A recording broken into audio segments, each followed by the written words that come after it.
Hi, everybody. I'm Ian Eagle, longtime television voice of the Nets, and great to be a part of this. I'm joined by the head coach of the Nets, Avery Johnson, general manager of the Nets, Billy King. This is such a big part of what's happening with Nets basketball and with the transition to Brooklyn, Avery. Yeah, it's really excited.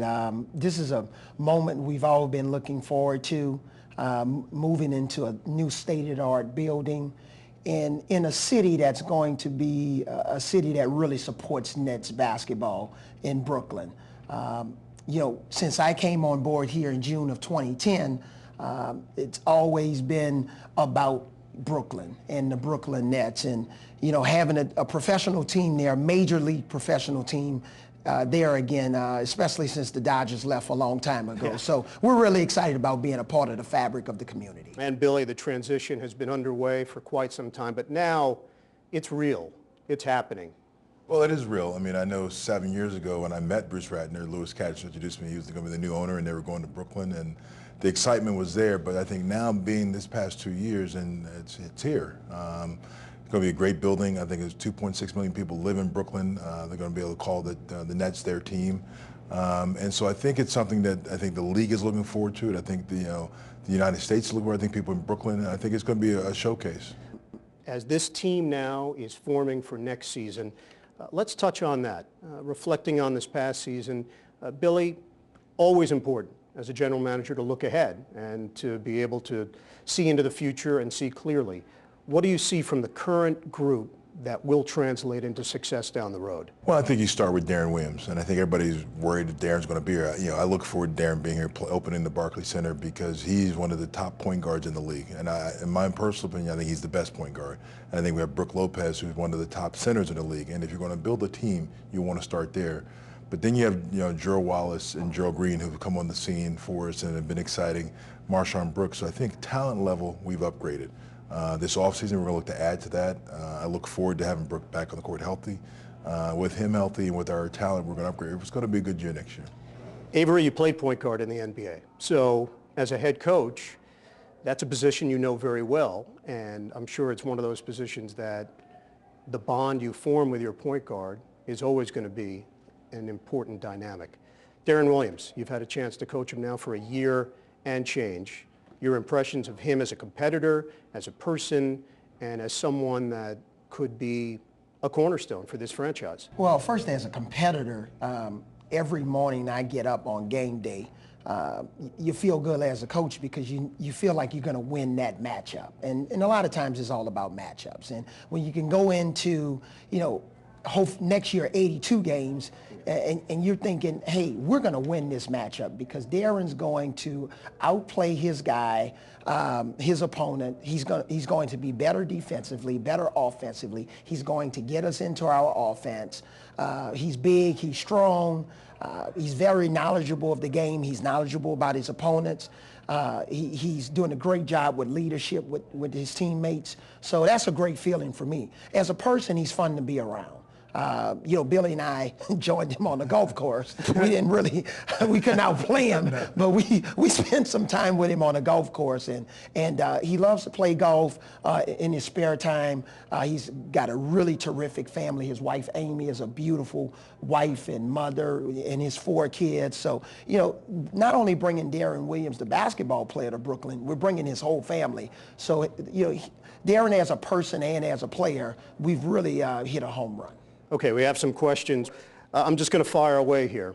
Billy, for you, how do you keep Deron Williams in a Nets uniform? Well, I think he said he wants to win. And that's the thing, when he met with Michael Prokhorov, that's when the Michaels said, we want to win. And so that's by building a roster that he can see they can win with. And I think adding the Gerald Wallace, seeing Brook Lopez, Deron, the biggest thing when we played him in Dallas at halftime, he goes, we're a different team with Brook Lopez out there. So understanding that we have pieces and we're going to add pieces and we're going to be a winning program, that's what it takes. Free agency, trades, everybody is going into this next period in the NBA wondering where they can improve themselves. Nobody has a better understanding of that than you do, keeping your eyes on the league as a whole. Where can this team improve for next season going into Brooklyn? Well, I think you start with the bench because I think with Deron at the 1, we got a good 1. I think we've got a young 2 in Marshawn Brooks has proven himself. He's a start in the NBA. You have a 3 in Joe Wallace as a starter. And Chris Humphrey is going to be a free agent. That's going to be probably the position where we've got to focus in on, because we have Brooke, who'll be on the contract.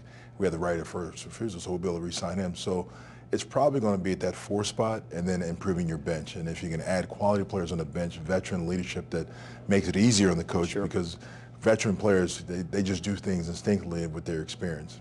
You've played the last couple of years in Newark, which was not really considered a home court advantage. As a coach, you know how important that is. Where are the advantages now going into the Barclays Center and the start of a new era in Brooklyn? Well, we don't want to just take it for granted because we're moving into a new building. We automatically is going to have a home court advantage. I think for us, it's going to start in training camp. Once, Billy's done a heck of a job of really taking a really undermanned roster from the first time that he got here and giving us more athleticism, more size, a star player. We are deeper. We're going to get even deeper, when he works his magic this summer. But the main thing is we got to have a good training camp. And then once we have a good training camp, build, our foundation to move forward, then hopefully we'll get off to a good start in the Barclays Center and win some games. We got to do a better job of winning close games. We've had some games this year in LA. We could have won that game against Miami at home, and so forth and so on. And I think if we can get off to a good start at home, win some more games, then we'll get a home court advantage, because we have to be significantly better at home than we were in the Prudential Center, and also be a little bit, improve a little bit on the road. We were a pretty good road team this year with this team during the lockout. Billy, the flexibility, as you assess this team, the roster, the salary cap, where do you stand now heading into the offseason? Well, that's the thing about it. Flexibility has always been what I've been using, because we have cap flexibility. We've got young assets. We've still got draft picks. So as you look at, opportunities will always come about, and you want to be able to have the assets to be able to make those moves. And so I look at it, the cap flexibility is what we have the best. For next year, even the following year, we've got some contracts that are short term. So the flexibility will give us the possibility of adding pieces to our bench, or maybe in starters as we go forward. Avery, some final thoughts. You've been here now 2 years, and this is going to be a shift of gears, so to speak, into a new situation. Your feelings heading into this offseason and year 3 with this organization?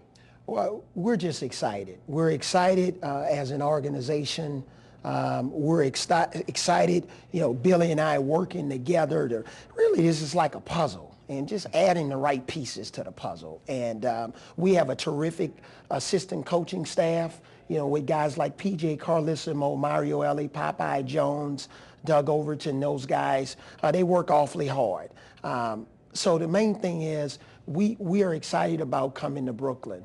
When we go over the Manhattan Bridge or the Brooklyn Bridge or the Williamsburg Bridge, however you choose to get You've already got the options down. You got the tunnel. Battery tunnel, yeah. Whatever your route is to get there. And for the people who already live in Brooklyn, we're excited about being a part of this community. And we're going to play some exciting brand of basketball and hopefully become a playoff team next year, and a perennial playoff team with an opportunity to win the championship here very soon. You just impressed me. There's a GPS in there. You just blew me away with that. Billy, some final thoughts as the team heads into Brooklyn. I think it's been a long time coming, but I think it's exciting, and I think people want to be a part of it at the beginning. Our sponsors that are there, we appreciate the fact that they're going to be a part of it. We're going to add some new sponsors, but I think if you're in there from the beginning, you're going to have a chance to see something grow. It's going to be a great building, but you're going to see the birth of a team that will one day win a championship, and not too far off, as Michael Perkoff said, still got a 5-year window to do that. Guys, we wish you all the best. Thank Good you. luck.